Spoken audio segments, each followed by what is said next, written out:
Hello, welcome to my channel. তো সবাইকে আমার ইউটিউব চ্যানেলে স্বাগতম। তো ভাবলাম আজকে পুঁই শাক রান্না করবে আম্মু, তো সে তো আপনাদের সবাইকে দেখায় আমার আম্মুর হাতে লাগানো পুঁই শাক গাছগুলা। তো আমি আর আম্মু চলে আসলাম পুঁই শাক খেতে, পুঁই শাক নেওয়ার জন্য। কেবল পুঁই শাক গাছগুলো উঠতেছে, কিন্তু অনেক সুন্দর। তো প্রথমে বড় গাছটা থেকে একদম আগা থেকে আম্মু, আর এত সুন্দর দেখতে লাগতেছিল, মনে হচ্ছিল তো এখনই কাঁচা খেয়ে ফেলাই দিই। তো দেখেন কি সুন্দরভাবে আম্মু কাটতেছে পুঁই শাক গাছের থেকে, আর একদম জালি, জানেন না, আর খাইতে যে এত মজা লাগছে। এই দেখেন, আমি আপনাদেরকে দেখাচ্ছি। আর একদম একদম টাটকা একটা সবজি। আর আঁশ জাতীয় খাবার খাওয়া আমাদের শরীরের জন্য ভালো, সেটা তো অনেকেই জানে। তাই ভাবলাম আপনাদের সাথে শেয়ার করি।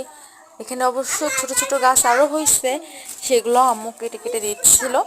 আর ছোট ছোট গাছ পাশে যেগুলো আছে সেগুলো হবে না বলতেছিল, এই জন্য সেগুলোও কেটে দিচ্ছিল। আর কিছু কিছু গাছ আরও বানের দিকে এগিয়ে দিচ্ছিল। আমরা তো সাধারণত বান বলি, অনেকে মাচা বলে, আরও বিভিন্ন অঞ্চলে বিভিন্ন নাম বলে। তো আমার এই ভিডিওটি যদি আপনাদের সবার ভালো লাগে, তো অবশ্যই আমার চ্যানেলটি সাবস্ক্রাইব করবেন। কেন জানি না, অনেকে আছে যারা আমার ভিডিওগুলো দেখো কিন্তু চ্যানেলটি সাবস্ক্রাইব করো না, লাইক করো না। এটা কিন্তু খুবই খারাপ লাগে আমার। এত কষ্ট করে ভিডিও বানাই তোমাদের জন্য, আর তোমরা যদি চ্যানেলটি সাবস্ক্রাইব করে পাশে না থাকো,